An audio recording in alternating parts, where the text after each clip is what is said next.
નમસ્કાર મિત્રો, આજે અમે આવ્યા છીએ તળાજાના ધનેશ્વર મહાદેવના મંદિરે.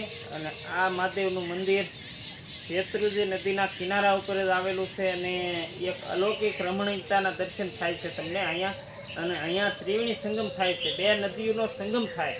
એક બાજુથી અમારી તળાજી નદી અને એક બાજુ અમારી શેત્રુંજી નદી. અહીંયા અરબી સમુદ્રને મળવા જવા માટે બંને નદીઓ અહીંયા ભેગી થઈ.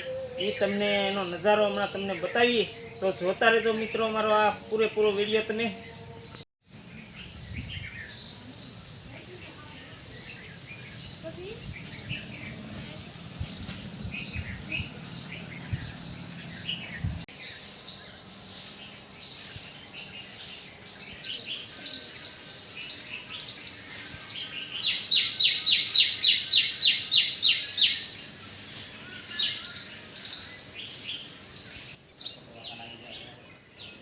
હાલો મિત્રો, અહીંયા આ પીપળાનું વૃક્ષ છે ધનેશ્વર દાદાના કમ્પાઉન્ડની અંદર. અને આ પીપળો એમ કહેવાય કે અહીંયા પીપળે પાણી નામમાંથી આપણા પીપળોને મોક્ષ મળતું હોય છે. અને આ બરોબર અમારી શેત્રુંજી નદીના કિનારા ઉપર જ આવેલું છે.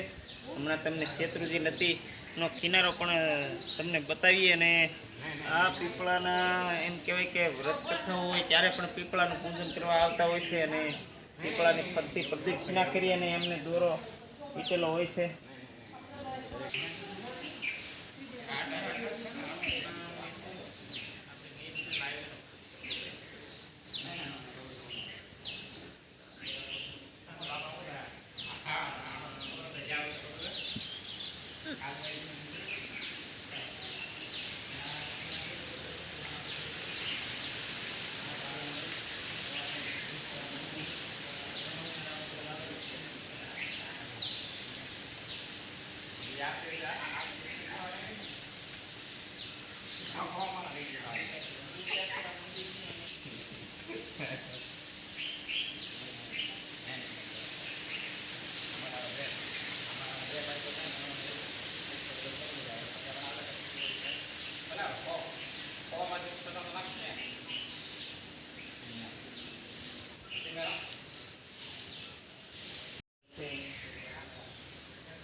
જો મિત્રો, આ શેત્રુંજી નદી અને આ નદી અહીંયા ત્રિવેણી સંગમ છે. એક બાજુ અહીંયા તળાજી નદી પડે અને આ અમારી શેત્રુંજી નદી છે. અને આ શેત્રુંજી નદીના કિનારા ઉપર જ ધનેશ્વર મહાદેવનું મંદિર આવેલું છે.